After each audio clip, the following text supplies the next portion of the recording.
हम्म। ग्रंथराज श्रीमद् भागवतम की जय। विश्व गुरु शिल प्रभुपाद की जय। श्री श्री राधा वृंदावन चंद्र भगवान की जय। 3.3.10। तो जिनसे भगवान ने युद्ध किया, उन सब कुछ योद्धाओं का और क्या क्या भगवान और किए, उन सब का वर्णन है। काल मगध शाल्वादीन अनीकैरुन्धतः पुरम् अजीघनत स्वयं दिव्यम स्वपुंसाम तेज आदिशत। शब्दार्थ अनुवाद तात्पर्य शिल प्रभुपाद जी के द्वारा। शिल प्रभुपाद की जय। तो नाम बता रहे हैं। काल यवन और मागध, मगध का राजा कौन? जरासंध। शाल्व, ये बहुत सारी काली विद्याओं को जानता था, माया इत्यादि को, जादूगर। आदीन, ऐसे अनेक जो असुरगण थे, है ना। अनीकई रुंधतः पुरम, तो इन सब ने क्या किया? भगवान की मथुरा नगरी, पुरम यहाँ पर मथुरा नगरी की बात कर रहे हैं। तो हम जानते हैं जरासंध ने भी वहीं आक्रमण किया था, काल यवन भी वहीं आया था, है ना। और शाल्व भी प्रारंभिक में युद्ध करने वहीं आया था। तो इन्होंने क्या किया? अपने बहुत सारे अनीकई, बहुत सारे सैनिकों से घेर लिया मथुरा नगरी को। अजी घनता, और तब क्या हुआ? स्वयं भगवान ने क्या किया?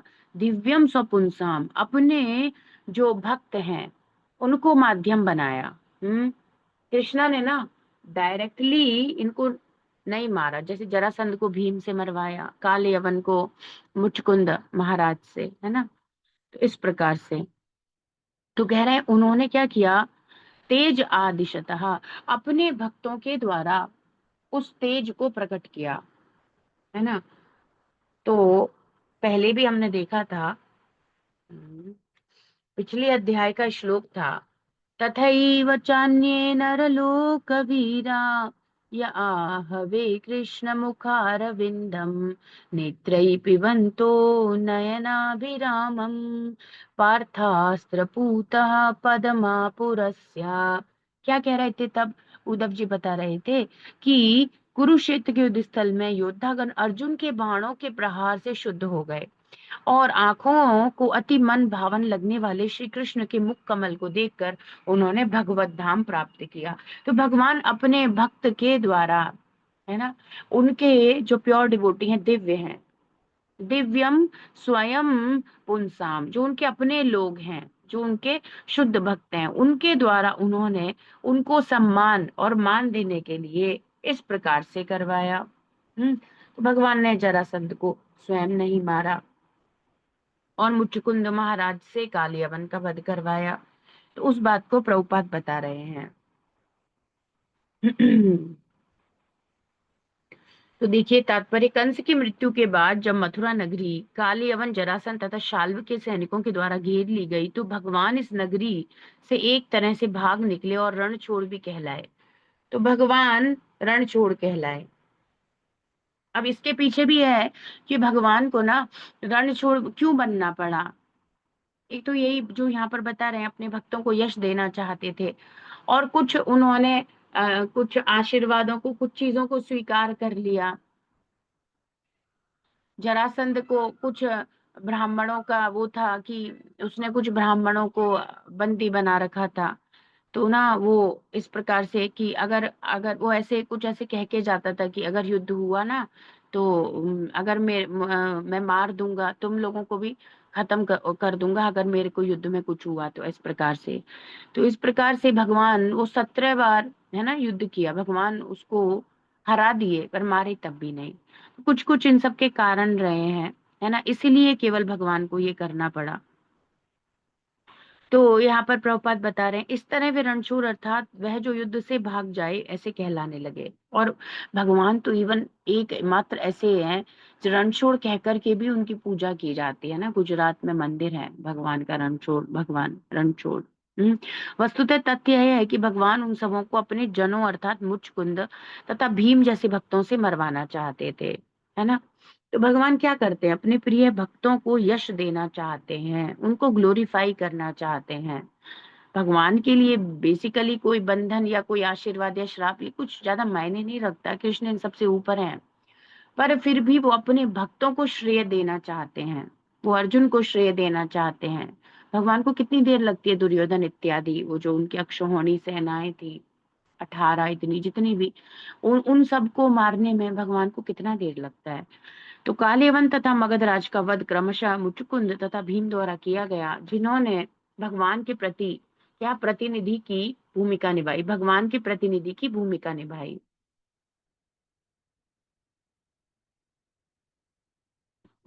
ऐसे कार्यों द्वारा भगवान अपने भक्तों के पराक्रम या तेज को प्रदर्शित कराना चाहते हैं, मानो वे स्वयं उनसे युद्ध करने में असमर्थ हों, परंतु उनके भक्त उन लोगों का वध कर सकते हैं।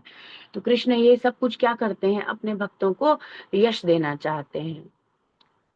जैसे शिला प्रभुपाद जी को यश, ये सारा भक्ति का प्रचार, ये सब कुछ का जो एक शक्ति था, भगवान कृष्ण कृपा मूर्ति है ना, अभय चरणारविंद, भक्ति वेदांत स्वामी शिल प्रभुपाद को दिए।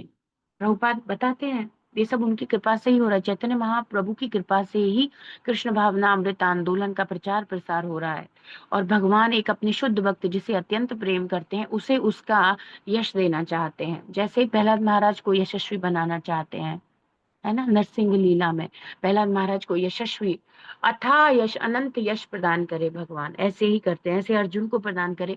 इतना कृपा कि अर्जुन जो बाण छोड़ रहे हैं, वो जिसको लग रहे हैं उन बाणों के स्पर्श से, डायरेक्ट भी कांटेक्ट नहीं हो रहा है, केवल बाणों के स्पर्श से वो सारे जो लोग थे पवित्र हो गए। और क्या किए, हाँ क्या किए, भगवान को मरते हुए देखकर नयनाभिरामम नेत्रै पिबन्तो, फिर अंतिम समय में उन्होंने भगवान के सुंदर रूप को अपने नेत्रों से जब देखा, है ना, तो क्या हुआ, वो भगवत धाम को प्राप्त कर लिए। अभी ऐसा ग्लोरीफाई करते हैं भगवान अपने भक्त को। तो प्रभुपाद बता रहे हैं भगवान का अपने भक्तों के साथ जो संबंध है वह अत्यंत सुखद है। वस्तुतः भगवान संसार के अवांछित तत्वों का वध करने के लिए ब्रह्मा के अनुरोध पर अवतरित हुए थे, किंतु यश का श्रेय विभाजित करने के उद्देश्य से उन्होंने कभी कभी यह श्रेय जी दिलाने के लिए अपने भक्तों को लगाया। कुरुक्षेत्र का युद्ध स्वयं भगवान द्वारा नियोजित था, किंतु अपने भक्त अर्जुन को श्रेय देने के लिए उन्होंने सारथी की भूमिका निभाई। तो क्या कह रहे थे अर्जुन से, तस्मात् त्वमुत्तिष्ठ यशो लभस्व, जित्वा शत्रून् भुङ्क्ष्व राज्यं समृद्धम्, मयैवैते निहितः पूर्वमेव, पहले से ही निर्धारित है, पूर्व से ही सब कुछ निर्धारित है अर्जुन। निमित्त मात्रम भव सव्यसाचिन, हे सव्यसाची अर्जुन, है ना, जो बाण चलाने में बहुत एक्सपर्ट है उसको कहते हैं। तो कह रहे हैं तुम क्या करो, तस्मात तस्मात उत्तिष्ठ, अब खड़े हो जाओ युद्ध करने के लिए। यशा लभस्वा, मैं दे रहा हूँ, पिता अपनी संपत्ति पुत्र को देता है और बड़ा आनंद महसूस करता है, योग्य पुत्र होना चाहिए। तो कह रहे हैं बिल्कुल तुम मेरे योग्य सर्वश्रेष्ठ, और भगवान कहते हैं भक्त उसी में सखा चेती, तुम हो, तुम्हारे अंदर ईर्ष्या नहीं है, तुम मेरे भक्त हो, तुम मेरे सखा हो, है ना।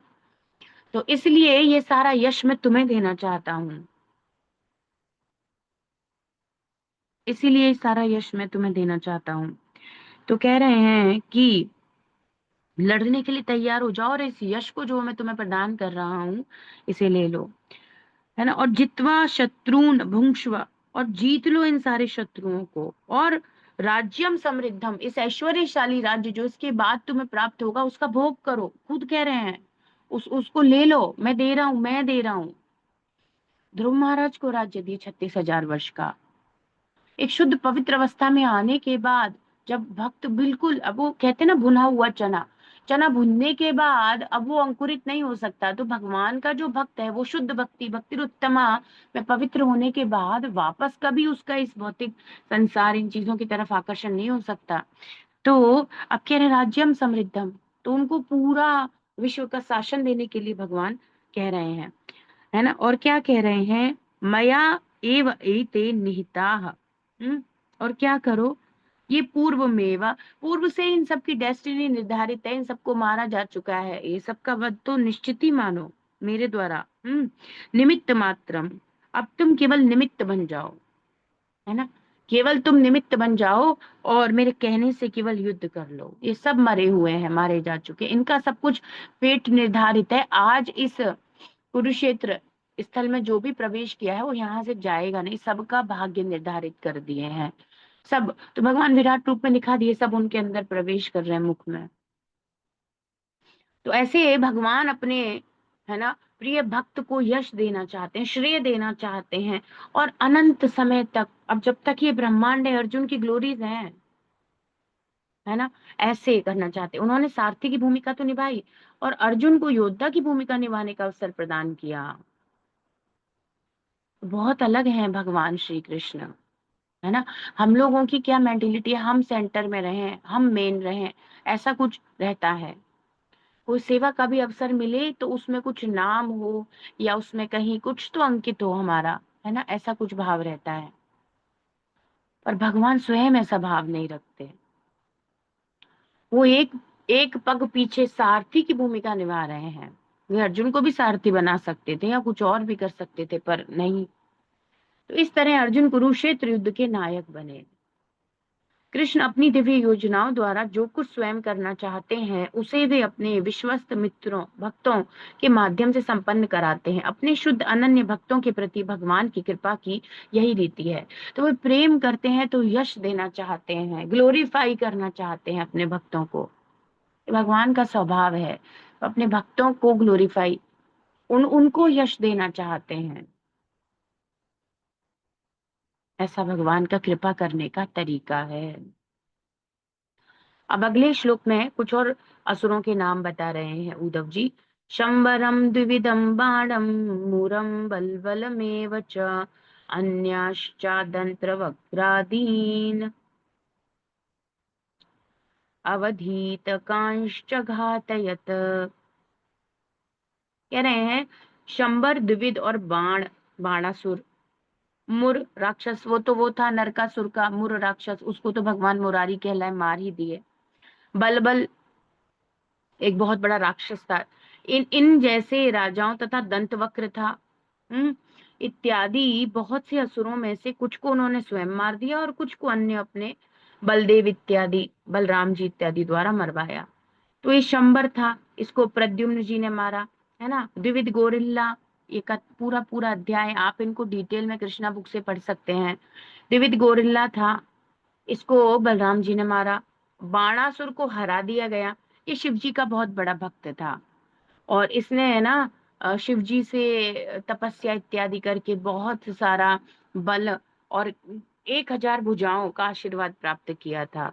और भगवान ने इसकी सारी भुजाएं काट दी, केवल इसकी शायद 2 या 4 भुजाएं छोड़ी भगवान ने। और ये बलवल एक बहुत ही बड़ा और बहुत ही दुष्ट राक्षस था। ऋषि इत्यादि जो तपस्या करते थे, यज्ञ इत्यादि करते थे, उसको दूषित कर जाता था रक्त इत्यादि डाल के, मल मूत्र से, ऐसा था।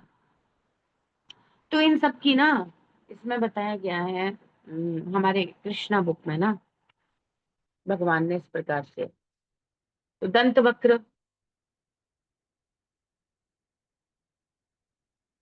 तो ये शाल्व था ना, शाल्व का मित्र था जिसका नाम था दंतवक्र, है ना।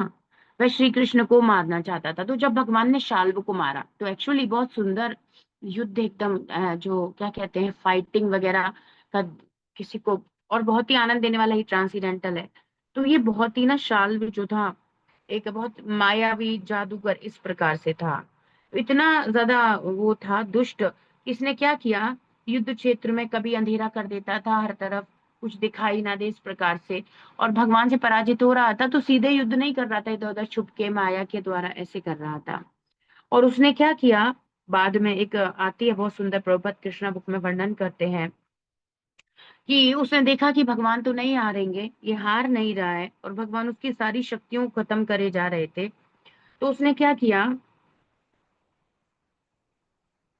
वासुदेव जी जैसे एक माया का ऐसे बना लाया वैसा रूप, वसुदेव भगवान के पिता का, और रूप बना करके भगवान श्री कृष्ण के रथ पर आ गया और कहने लगा कि ये देखो तुम्हारे पिता, वैसे दिखाने लगा, उनको पकड़ रखा है, और ये देखो तुम्हारे पिता वसुदेव, अभी तुम युद्ध करना बंद नहीं करोगे या तुम मेरी वो अधीनता स्वीकार नहीं करोगे तो मैं तुम्हारे पिता को मार दूंगा।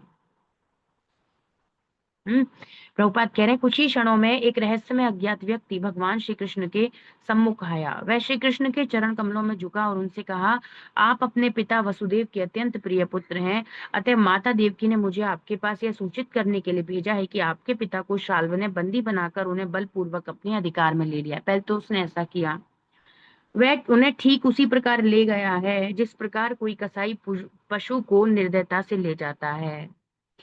तो भगवान ने जब ये सुना तो फिर उन्होंने, वो तो सब कुछ जानते, परम सत्य हैं वे तो भगवान ने कुछ सामान्य व्यक्ति के जैसे व्यवहार करने, लीला के हिसाब से, अरे ऐसे कैसे हुआ, ऐसे कुछ कुछ भगवान उद्विग्न प्रतीत हुए, है ना।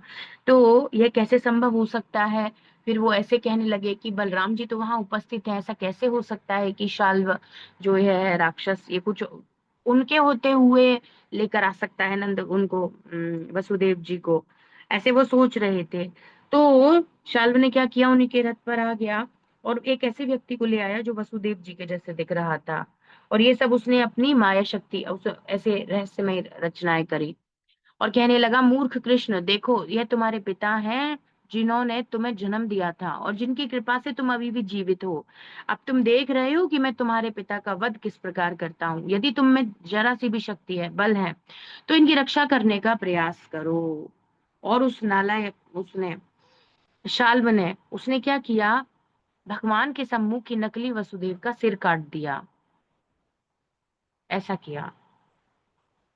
और भगवान क्या करने लगे, मानव के जैसे अभिनय करने लगे और ऐसे दिखने लगे कि हाँ ये कोई सत्य बात है, और कुछ निराश से प्रतीत होने लगे, है ना। ये सब होने लगा। तो इससे क्या हुआ, शाल्व को एक युद्ध कला है कि अरे ये सामने वाला भी इमोशन में चला गया, अभी अच्छे से जीता जा सकता है, युद्ध किया जा सकता है, कुछ इमोशनल लेवल पर निराश हो गया, पिता का वध हो गया इस प्रकार से, अब ये भ्रांत रहेगा मेरे इस छल के कारण। तो उसने क्या किया, ऐसा सोचा कि भगवान श्री कृष्ण उसके रहस्यमय प्रदर्शन के कारण भ्रांत हो गए हैं, ये उस मूर्ख की सोच थी केवल। और उसने क्या करा, अनेक बाणों से भगवान श्री कृष्ण पर वर्षा करने लगा, बाणों की वर्षा कर दी कि अब तो थोड़ा ध्यान नहीं होगा युद्ध करने में, इतना बड़ा चीज हो गया, तो चलो मौके का लाभ उठाते हैं। तो ये इस प्रकार की कपट रीति अपनाई जाती है ना। तो प्रभुपाद एक बहुत सुंदर लाइन लिखते हैं, प्रभुपाद कह रहे हैं, परंतु शाल्व के उत्साह की तुलना पतंगों के द्वारा तेजी से अग्नि में जाने के कार्य से की जा सकती है। जैसे जो मौत होता है, पतंगा होता है अपनी ही मृत्यु की तरफ तीव्र गति से आकर्षित होकर भागता है, उसको वो चमकीली चीज के प्रति आकर्षण हो जाता है, ऐसे ही उस मूर्ख ने सोचा और वो भगवान की तरफ युद्ध करके तेजी से बाणों की वर्षा करके जाने लगा। फिर भगवान ने अपनी अपार शक्ति से बाण चलाकर शाल्व को घायल कर दिया, उसके कवच, धनुष इत्यादि के टुकड़े टुकड़े कर दिए। और फिर भगवान ने गदा के भयंकर प्रहार से उसके विमान, जिसमें इसके पास एक जादू भरा विमान था जिससे उड़कर ये युद्ध करता था, उड़ सकता था वो, ऐसा गायब हो सकता था, ऐसा सब था। भगवान ने उसके विमान को भी खंड खंड कर दिया। हम्म और फिर अंततः युद्ध हुआ और भगवान ने क्या किया, उसको सुदर्शन चक्र से उसके सिर को काट डाला, कर्ण फूलों और शीर्षास्त्र सहित उसका सिर धरती पर गिर पड़ा। और शाल्व का वध ठीक उसी प्रकार हुआ जैसे इंद्र के द्वारा वृत्तासुर का वध हुआ। उसके वध के बाद सारे उसके अनुयायी हाय हाय करके चिल्ला रहे थे। तब स्वर्ग के देवताओं ने श्री कृष्ण पर फूलों की वर्षा की और ढोल बिगुल इत्यादि बजाकर विजय की घोषणा कर दी। और इसकी मृत्यु के बाद शिशुपाल के एक अन्य मित्र, इसी क्षण दंतवक्र आदि शिशुपाल के अन्य मित्र उसकी मृत्यु का बदला लेने हेतु श्री कृष्ण से लड़ने के लिए घटना स्थल पर आ गए। फिर ये दंतवक्र आ गया, फिर इस मूर्ख को भी भगवान ने मार दिया। तो मूर्ख को भी भगवान ने मारा, दंतवक्र को भी, और बाणासुर को भगवान ने हरा दिया, बच गया वो, उसको समझ में आ गया। और बलबल को बलराम जी, और द्विविद को भी बलराम जी, और शंबर इसको प्रद्युम्न जी ने मारा। तो इन सब की कथा कृष्णा बुक में दी गई है, और डिटेल में जाने के लिए हम वहां से पढ़ सकते हैं। तो शंबर, द्विविद, बाण, मुर, बलबल जैसे राजाओं तथा दंतवक्र इत्यादि बहुत से असुरों में से कुछ को उन्होंने स्वयं मार दिया, कुछ को बलदेव इत्यादि द्वारा मरवा दिया। अब अगला श्लोक छोटा सा ही है। अथ ते भ्रातृपुत्राणां पक्षयो पतितान् नृपान् चचाल भूः कुरुक्षेत्रम योषाम आपतताम बलैः। क्या किए? तो कह रहे हैं अथ, इसके पश्चात इन सारे असुरों का, इन सारे राजाओं का वध किया।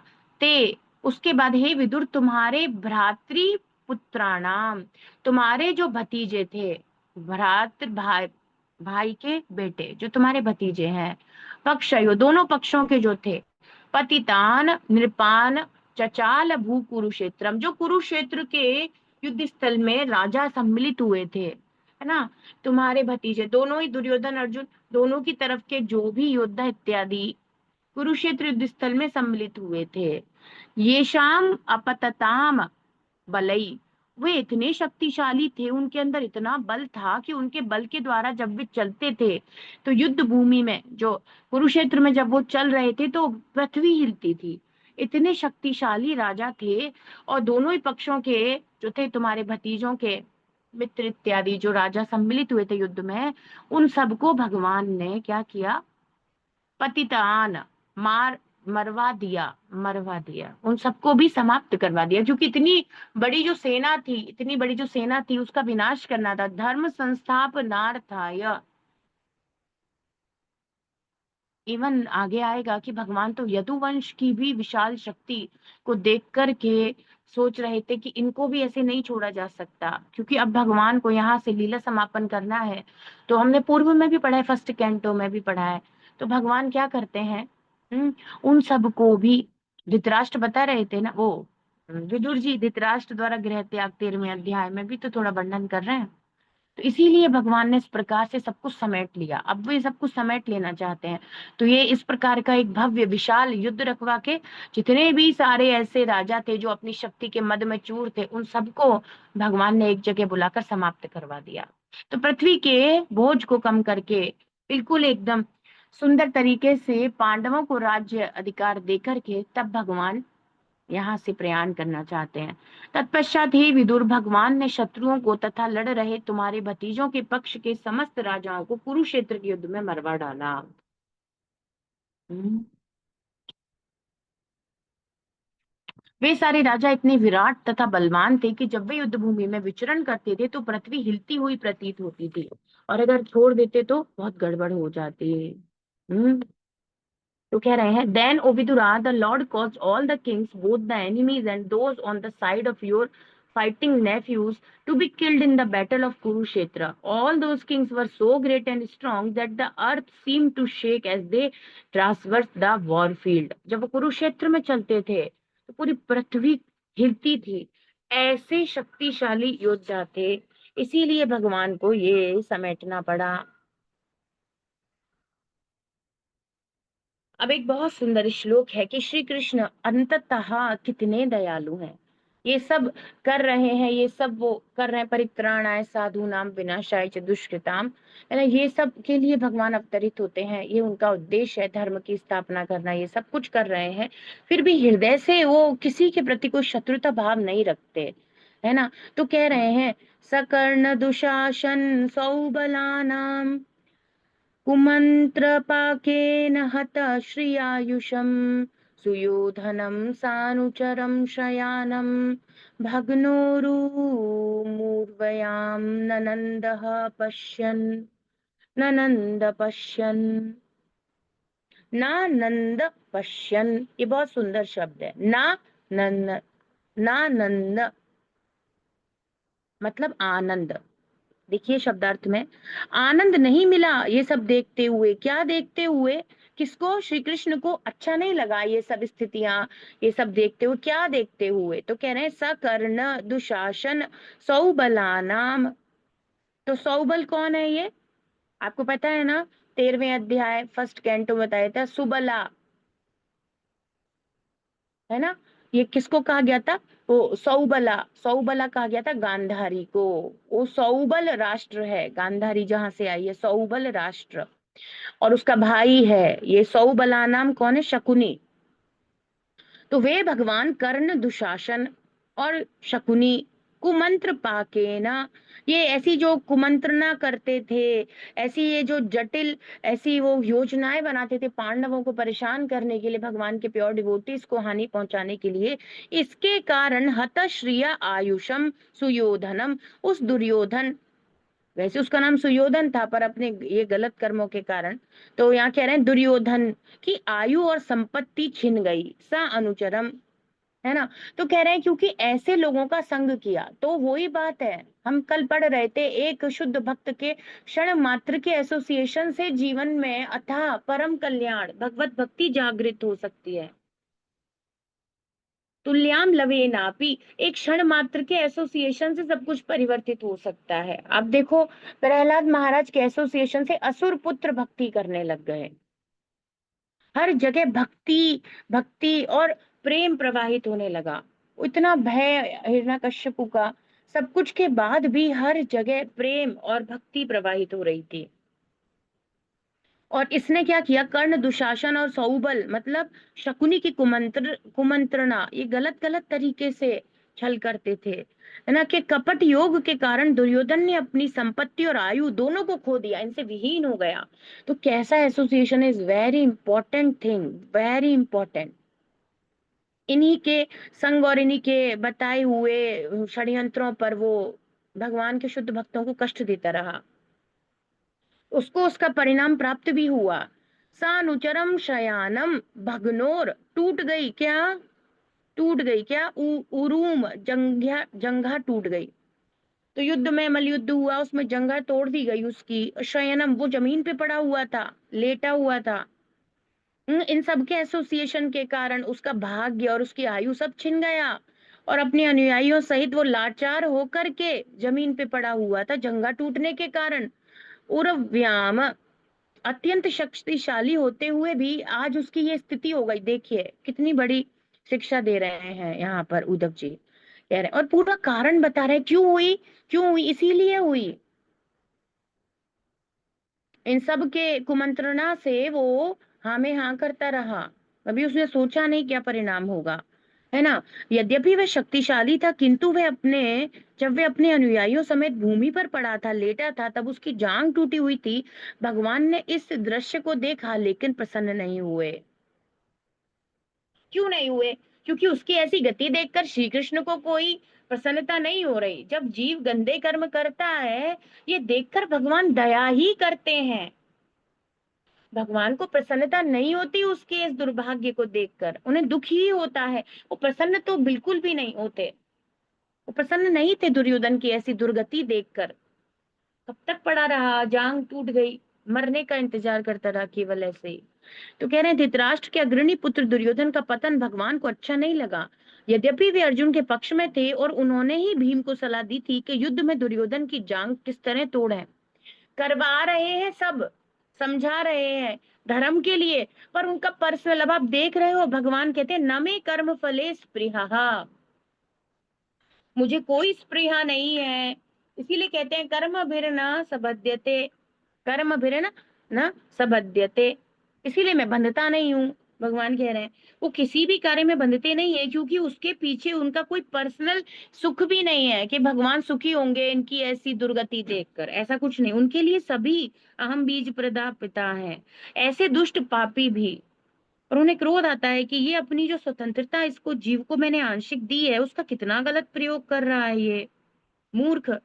इसीलिए भगवान उसको इस प्रकार से, अब उसने जो ये सब किया है, अब अगर एक्चुअली क्या होता है, प्रभुपाद कहते हैं दंड से प्योरिफिकेशन होता है। जो दंड का प्रोसेस है ना, हमें प्योरीफाई करने के लिए है दंड, या ये सब जो विधान बनाए गए हैं, और उसके बिना वो समझेगा भी नहीं। हर बच्चा अलग अलग है, एक ही पिता के दो पुत्र हैं, एक पुत्र बहुत ही आज्ञाकारी, समझता है पिता की भावनाओं को, क्या सही है क्या गलत, पिता के निर्देश जो श्री कृष्ण के निर्देश हैं वे धर्म है।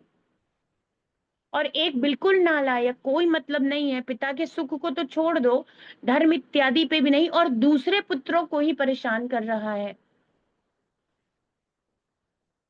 और उसको थोड़ा दंड देना पड़ेगा, है ना, उसको थोड़ा दंडित करना पड़ेगा सिखाने के लिए, केवल इतना ही है। आप समझ रहे हो न माम कर्माणि लिम्पन्ति न मे कर्म फले स्पृहा इति माम यो भी जानाति कर्म भिर्न स बध्यते। ना तो मुझे किसी कर्म में बंधन लगता है, क्योंकि मुझे किसी उससे प्राप्त होने वाले कर्म फल की कोई इच्छा भी नहीं रहती है। हाँ, इति माम यो भी जानाति, जो मुझे इस प्रकार से जान लेता है, इवन ये जान लेता है कि श्री कृष्ण को इस सब से कोई अर्थ नहीं है, वे केवल धर्म को, मनुष्य के कल्याण के मार्ग को, क्योंकि क्या होता है, ये असुर क्या करते हैं, सूर्य को जैसे बादल ढक लेता है, ऐसे ढकने का प्रयास, परंपरा को, भगवत ज्ञान को छिन्न छिन्न कर देना, उसके लिए फिर भगवान कहते हैं काले नष्ट, ये कालक्रम में नष्ट हो गई तो मुझे आना पड़ा। तो जब कोई इस प्रकार से उस धर्म के मार्ग को अवरुद्ध करने का प्रयास करता है, और उससे क्या होगा, देखो कितने सारे असंख्य जीवात्माओं का भगवान के धाम वापस जाना। भगवान इसीलिए ही अवतरित होते हैं कि जीव को अपनी लीलाओं से आकर्षित करें, और उसका चित्त भगवान के सुंदर लीलाओं और भगवान के सुंदर व्यक्तित्व गुणों के प्रति आकर्षित हो जाए, और वो भक्ति करे और अपने घर वापस आ जाए। और भगवान की इस प्लानिंग को अपनी कुछ स्वतंत्र इच्छा से ये जीव असुर प्रवृत्ति के डिस्ट्रॉय करना चाहते हैं, then Krishna have to rise, भगवान करते हैं फिर ये, यदा यदा हि धर्मस्य ग्लानिर्भवति भारत व्युत्थानम अधर्मस्य, भगवान आते हैं फिर, आते हैं।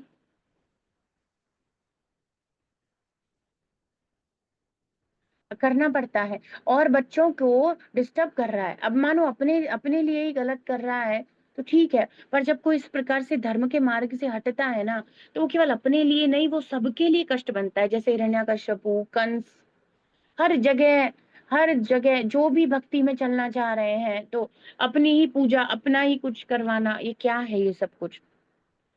तो भगवान के जो दूसरे बच्चे हैं, जो जो फॉलो कर रहे हैं पिताजी को और घर वापस आना चाहते हैं, वहां डिस्टरबेंस कर रहे हो, तो कृष्ण को क्रोध नहीं है, कृष्ण उससे कोई घृणा नहीं करते, कोई ऐसी भावना नहीं है, बल्कि जब प्रहलाद महाराज कहते हैं कि भगवान हिरण्यकश्यपु, तो भगवान कहते हैं वह तो मेरे स्पर्श से ही पवित्र हो गया, पहला चिंता मत करो, है ना। तो ये सब है। तो भगवान का ना कभी भी कोई और उद्देश्य है नहीं जीव के कल्याण के अलावा। पर बच्चा बहुत ही शैतान, बहुत ही, तो उसे कुछ समझाने के लिए कहने से नहीं मान रहा, शास्त्र दे रहे हैं तो नहीं समझ रहा, उसको बताया जा रहा है, दुर्योधन के पास खुद भी गए भगवान शांति दूत बनकर, कितनी बार विदुर जी ने समझाया, भीष्म पितामह ने समझाया, पर वो ठस बुद्धि एकदम हो गया, वो केवल इन्हीं कर्ण, दुशासन और शकुनी की बातें सुनता था। तो देखो बहुत सारी चीजें इससे, परपोर्ट से हम प्रैक्टिकल सीख सकते हैं, हमारा एसोसिएशन क्या होना चाहिए। और ये मनुष्य जीवन धर्म के मार्ग पर, श्री कृष्ण के उपदेशों, भगवत गीता के मार्ग पर, भागवत धर्म के मार्ग पर चलने के लिए दिया गया है, इसको हमें वेस्ट नहीं करना चाहिए, है ना। तो भगवान का किसी के साथ भी कोई पर्सनल वो नहीं है, कर्म फले स्पृहा जीरो है ही नहीं उनमें, इसीलिए वो कहते हैं, इसीलिए, और इवन वो इतने अद्भुत हैं, एकदम अद्भुत हैं, जो जान लेता है तो कहते हैं वो भी कर्म फलों के पाश में या कर्म के बंधनों में नहीं बंधता, यदि वो श्री कृष्ण की इस दिव्य स्थिति को समझ जाता है। अब ये कौन समझा रहे हैं हमें, श्रील प्रभुपाद, वरना ऐसा लगेगा कि भगवान क्यों प्रसन्न नहीं हुए भाई, अब तो अधर्म खत्म हो गया, है ना। तो वो ऐसा नहीं चाहते थे दुर्योधन के लिए ना। तो वे कह रहे हैं कि धृतराष्ट्र के अग्रणी पुत्र दुर्योधन का पतन भगवान श्री कृष्ण को अच्छा नहीं लगा, यद्यपि वे अर्जुन के पक्ष में थे, और उन्होंने ही भीम को सलाह दी थी कि युद्ध में दुर्योधन की जांघें किस तरह तोड़ें। भगवान को बाध्य होकर बुराई करने वाले को दंड देना पड़ता है, तो हमें अपने लेवल पे भी तो कुछ प्रयास करना चाहिए, हमें भी तो समझना चाहिए कि पिताजी क्या चाहते हैं मेरे, इतने दयालु, सब कुछ प्रोवाइडेड है, कोई भी भूखा नहीं मर रहा है, सबको सबके हिसाब से आवश्यकताएं, ईशावास्यम इदम सर्वम, सबको सबके, तेन त्यक्तेन भुंजीता, है ना। तो कहते हैं सबको सबके हिसाब से, उनके उनके बराबर मात्रा में सब कुछ प्रोवाइड कराया गया है, फिर भी कोई दूसरे का हड़पना चाहे, है ना, इस चीज को पसंद नहीं किया जाता भगवान के द्वारा। तो कह रहे हैं भगवान को बाध्य होकर बुराई करने वाले को दंड देना पड़ता है, किंतु ऐसा दंड देते हुए वे प्रसन्न नहीं होते, क्योंकि सारे जीव मूलतः उनके ही भिन्नांश हैं, उनको अच्छा नहीं लगता। तो देखो भागवत पढ़ने से एक्चुअली पहले कभी क्लियर नहीं होता है इतने अच्छे से ना, लगेगा कि भगवान ने ये किया तो प्रसन्न नहीं, नहीं है, वो हृदय से वो अलग हैं, अलग हैं। और ये दिव्य स्वभाव को शुद्ध भक्त ही बता सकते हैं। तो उद्धव जी बता रहे हैं और प्रभुपाद हमें समझा रहे हैं। तो जो लोग कहते हैं ना, क्या तुम्हारे भगवान को फिर ऐसे अच्छा लगता है तुम्हारे भगवान को, उन सब मूर्खों को ये परपोट पढ़ने चाहिए, तो उन्हें ये क्लियर हो कि श्री कृष्ण को ये सब में कोई रुचि नहीं है। वो बिल्कुल भी, वो यहाँ अवतरित होते हैं कल्याण करने के लिए, उनका पर्सनल कोई उद्देश्य नहीं है कि वो ऐसा कुछ करें। वे बुराई करने वाले के प्रति वज्र से भी कठोर हैं, और श्रद्धावानों के प्रति गुलाब के फूल से भी कोमल रहते हैं। वे अत्यंत ही अलग हैं, अद्भुत हैं श्री कृष्ण। बुराई करने वाला कुसंगियों द्वारा तथा कुमंत्रणा द्वारा दिग्भ्रमित हो जाता है, जो भगवान के आदेश के अंतर्गत स्थापित सिद्धांतों के प्रतिकूल है।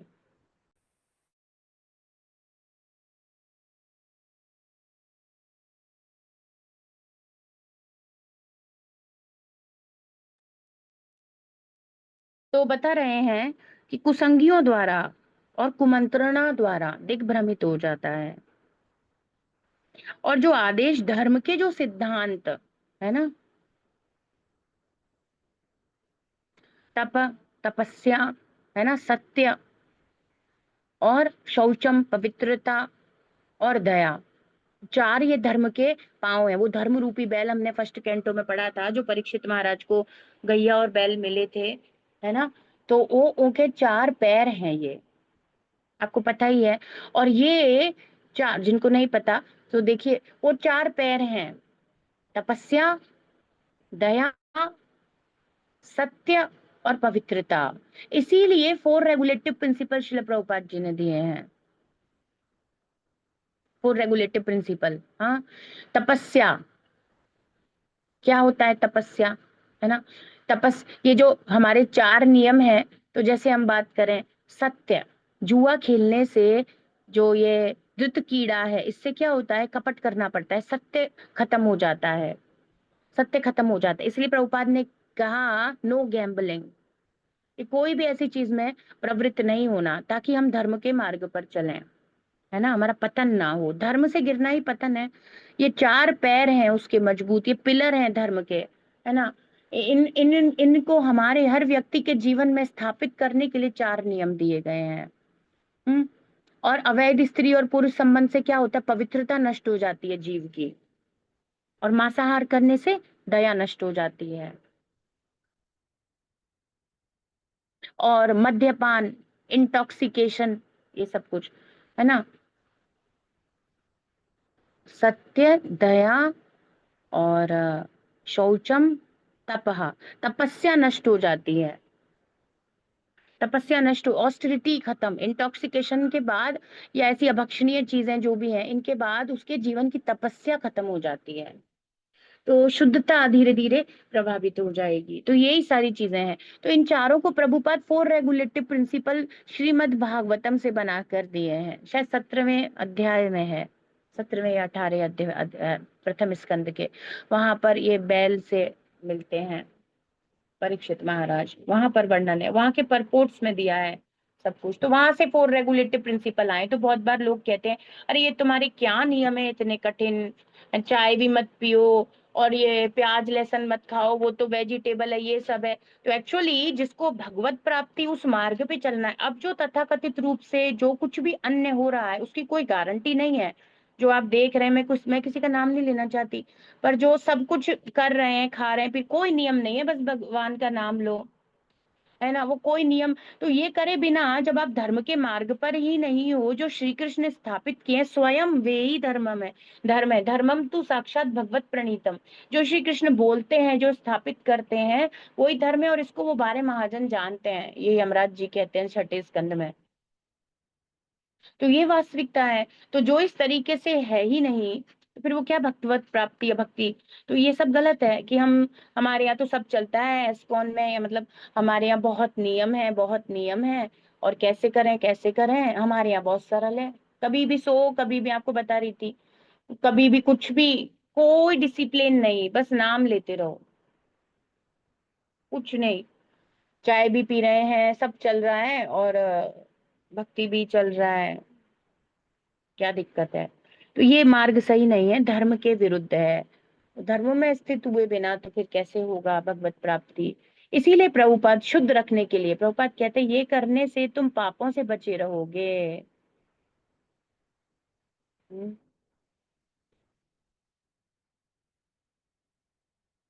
तो यहाँ पर प्रभुपाद बता रहे हैं,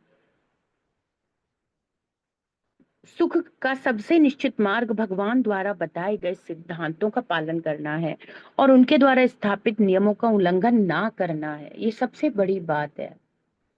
जो भगवान स्थापित किए हैं, जो धर्म है, जो भगवान के उपदेश हैं भगवत गीता के, ये पालन करना। तो बताया सुखम आत्यंतिकम, अत्यंत सुख प्राप्त होगा। सुसुखम कर तुम अव्ययम, भक्ति के मार्ग पे चलने वाले को भक्ति योग प्रारंभ करते ही अत्यंत सुख की परिपूर्णता।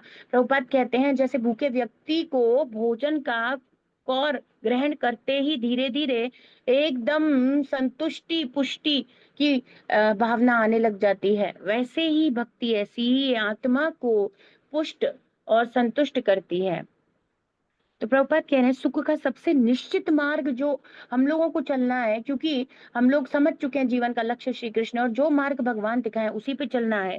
उस सुख का निश्चित मार्ग है। अब अन्य और कोई भी मार्ग है, पहली बात तो अन्य और कोई भी साधन कोई व्यक्ति अगर धर्म के विरुद्ध आचरण करके अपना रहा है तो भगवान द्वारा स्वीकृत नहीं है, अवैध मार्ग है, उससे कभी सुख नहीं मिलेगा। पहली बात तो ये हो गई, निश्चित मार्ग है ये, इसी पे सुख मिलेगा, अन्य कहीं सुख मिलेगा नहीं।